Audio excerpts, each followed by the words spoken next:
The Indiana Fever front office and Stephanie White may have just staged the biggest vanishing act in WNBA history, and it's not fooling anyone.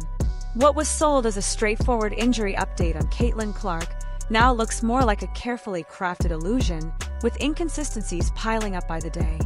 Fans have receipts, photos, footage, and timelines that simply don't add up. Instead of transparency, what's emerging feels closer to a cover-up.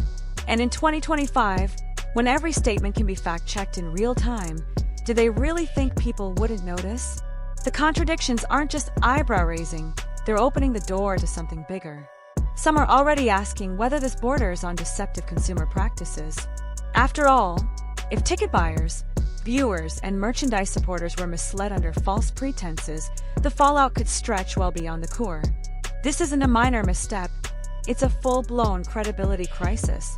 Indiana Fever head coach Stephanie White stood in front of cameras, laid out a polished version of Caitlin Clark's injury timeline, and seemed to assume fans would just take it at face value. But here's the problem: when the dates don't match reality.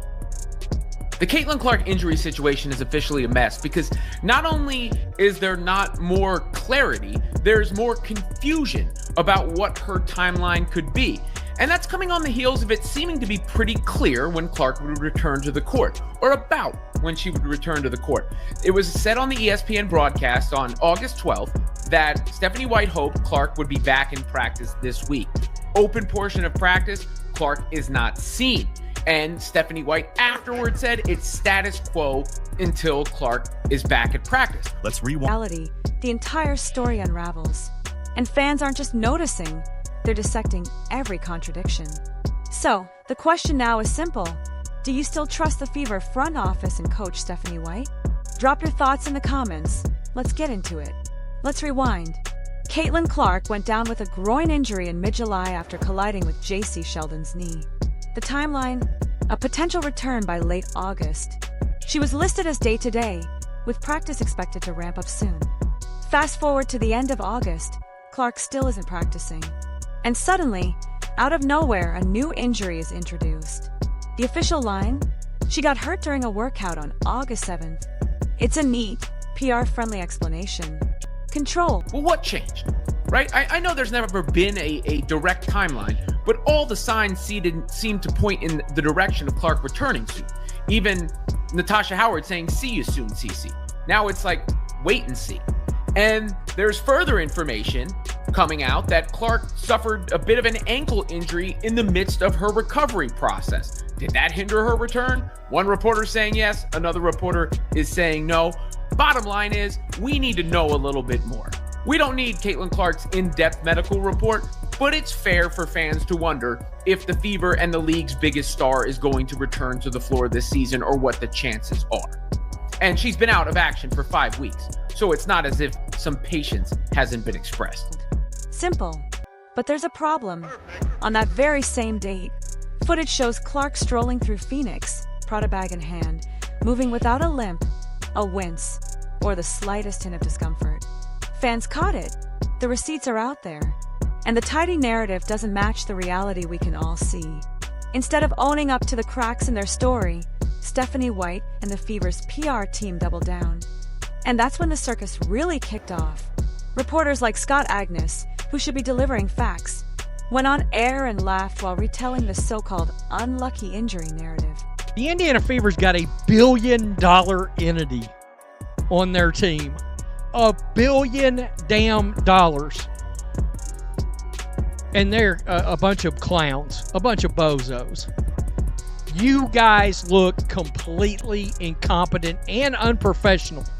The way this has been handled, oh, it's a joke. It's a joke. Look, and look, they can't say anything about conspiracy. And let's be clear, this wasn't nervous laughter. These were genuine chuckles, like Caitlin Clark's setback was a punchline in some late-night sketch. Are we really supposed to believe the league's biggest star, the player driving record ratings and ticket sales, is sidelined and the media treats it like comedy? That's not just unprofessional.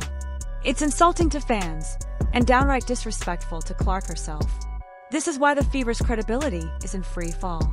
Spinning a narrative is one thing. Teams do it all the time. But flat out lying, then grinning while doing it, that's basically telling the fan base, "We think you're too dumb to notice." Newsflash, fans aren't dumb. Social media receipts don't vanish, and people are connecting the dots in real time. And here's the piece they really don't want you thinking about. That infamous moment when assistant coach Bon January literally stepped on Caitlin Clark's foot during a game. That incident didn't disappear. It just got buried under this tidy workout mishap narrative. Suddenly, the timeline fans actually saw it doesn't match the timeline the Fever is selling. So which is it? An innocent training accident? Or an injury caused by the very staff who are supposed to protect her? If it's the latter, this isn't bad luck, it's negligence. And negligence on this scale could absolutely spark a major investigation. Meanwhile, Clark herself has been caught in the middle of the PR machine, repeating sanitized talking points that sound less like her voice and more like a script handed down by a Fever intern. Every update is the same. Working hard, feeling good, just unlucky. The delivery is robotic, the timing suspicious, and fans know the difference between genuine honesty and corporate damage control. Let's be clear, Caitlin Clark isn't a rookie anymore. She's in her second season, the face of the league, selling out arenas and single-handedly driving WNBA ratings to historic highs. She's earned every ounce of a spotlight. And yet here she is, treated like a disposable pawn in a sloppy cover-up. Ask yourself this: if an NBA coach or staff member had injured LeBron James or Steph Curry, then lied about it, what would happen? Wall-to-wall coverage, immediate investigations, heads rolling. But in the WNBA, silence. No accountability, no transparency. Just reporters lining up to play unpaid interns for the franchise. The Fever's credibility is in tatters, and Stephanie White is squarely at the center of it.